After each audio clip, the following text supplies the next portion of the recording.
Hey, everybody, welcome back to I Know a Guy. I'm Anthony, and this is the podcast where connections thrive. Each episode, we spotlight inspiring entrepreneurs, professionals, and individuals doing amazing things. Together, we'll grow your circle, spark collaborations, and discover new opportunities. Today, we're meeting Erica Horandt, founder of Optimized HR Consulting, where she focuses on creating exceptional employee experiences and ethical leadership. With a commitment to fairness, safety, and morale, Erica helps businesses build thriving workplaces that drive success while fostering a positive and socially responsible culture. How are you doing today, Erica? Hi Anthony. Hi everyone. Thanks for having me on your platform.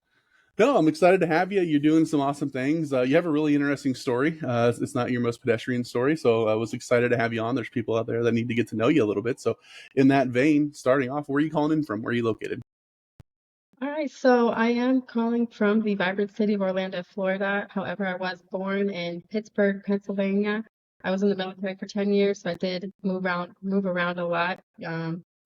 So it's really hard for me to stay in one place. But yep, I've decided to plant my roots here for Awesome. now. So, yeah, how long have you been there now? I've been here for about 3 years. Okay. So you have your local haunts and everything that you like to do. If you have friends coming into town that have never visited before, where are you taking them? What are you doing? And where are you guys going for dinner? So I always recommend Gatorland. Love it. It's fun for family. You know what? I don't really go out to eat a lot. I eat in a lot. Always there's Disney World. There's so much to do around here. Legoland, a lot of beautiful parks too. A lot of free stuff that I would recommend to my family members and friends. Okay. Well, if you're eating in, are you cooking or like what are you making? Is there a certain genre? What's your go-to if you have people coming over that you're trying to impress? Well, yeah, I don't really cook a lot. My boyfriend is the one doing all the cooking. We do share though. I do have a famous chicken Alfredo I like to put together. Okay, yeah, no, I like famous. Famous is a good sign, so that's awesome. So, what can you tell us about what you do? So I am founder of Optimized HR Consulting. We do provide a variety of services that covers all facets of HR, but my most popular service is our employee complaint resolution and HR query ticketing system. We've really revolutionized HR by integrating AI and optimizing our systems and processes. It really fosters like the employee manager and relationship. Okay, that's awesome. Yeah, no, using AI and HR, that's kind of interesting because it's showing up everywhere. How is that kind of working with your industry? Well, AI has been around for a while, but it just started picking up, I think, getting more popularity around it. But it's just really focuses on optimizing our processes and freeing up our time to really focus on more human-centric, personal, manager and employee relations. I like that. Being able to offload a lot of that just kind of monotonous takes a lot of time. You have to do it kind of work. AI is perfect for. I use it every day as well. So that's interesting. I just wasn't sure. So how did you get started doing this? Is this something that you've always wanted to do? Like you were in high school saying, I want to go into HR. Is there, story behind that? Well, yeah, I actually went in open admin in the military. I had no clue what I wanted to do with my life. So they put me into personnel, which is equivalent to human resources. And ever since then, I've been going to school while working full time, gaining that leadership experience and that performance management. Again, all facets of HR. I didn't really have a particular department. So just well rounded. And I just love what I love most about HR is being the voice for other people, for employees, being that advocate, that middleman between the employee and the company, and just making sure that both are happy, meeting the needs of both the employees and the companies. Companies do focus on the bottom line a lot, but I believe that I'm very confident that the employee's happiness really drives that bottom line. Okay. Yeah, it's like you're reading my script. My next question is going to be, what do you love the most? So since I can't ask that, let's look. What's a good example of you doing that? Like, do you have any stories that kind of stick out where you were able to kind of advocate for that employee? Oh, yes. So I love, part of our job is translating company policies for employees. And what I like most about these policies is they're not set in stone. You can adjust them with the flow of the culture. in society, and the world is constantly changing. So again, being in HR, you can truly, if a policy is working out, you see repetitive patterns, you can stand up and say, okay, we need to make a change with this policy. A specific example was when I was in the military. They were very strict on females' hair.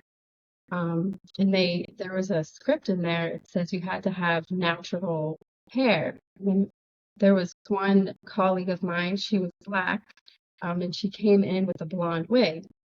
And there was a little uproar about that because her manager, who was also Black, told her that that's not your natural hair color.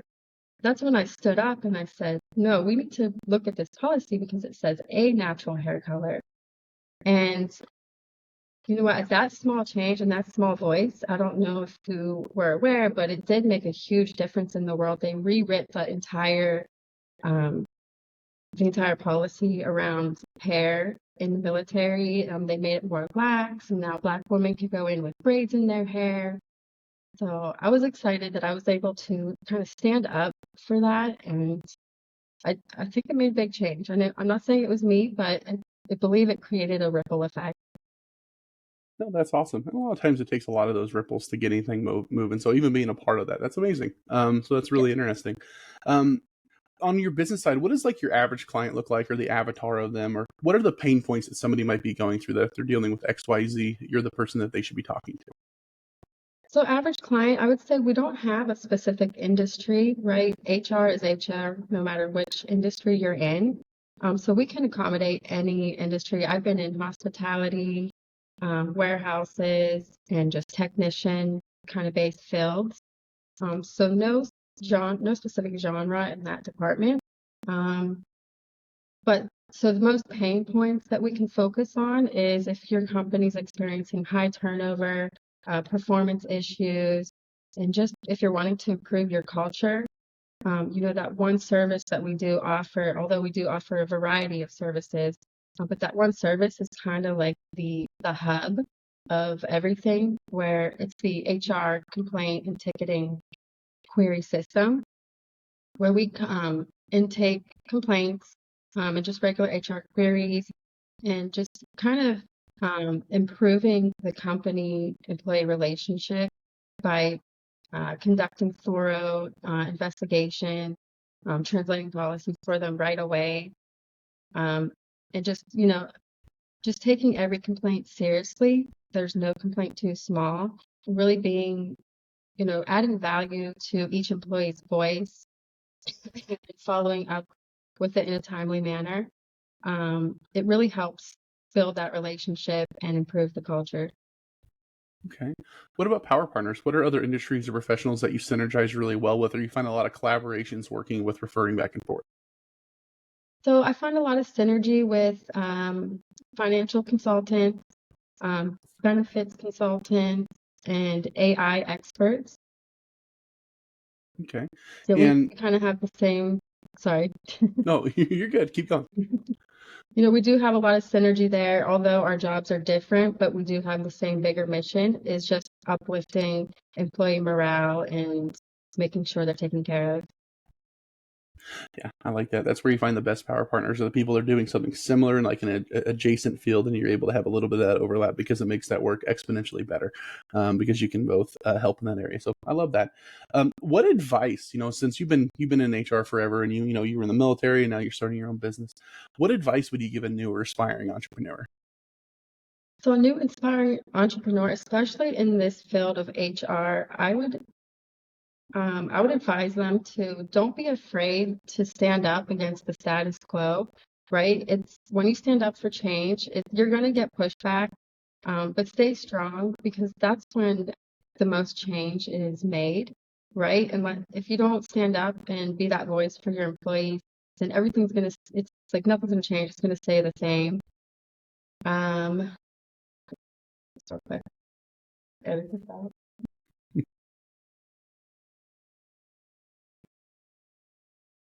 No, that's really good advice, though. because you are going to have things, no matter whether you have employees or not, that are going to come up that you're going to kind of have to put your foot down a little bit, or you're going to have to stand up for, because otherwise you're just going to get ran over, no matter what industry you're in or what you're doing. So that's fantastic advice. Yeah. Yeah. I Yeah. also want to say resilience is key, and anything is possible. So, and it takes a lot of practice, but you have to try to stop doubting yourself, right? Doubt is just another word for disbelief. So just stay authentic and true to yourself. Mm-hmm.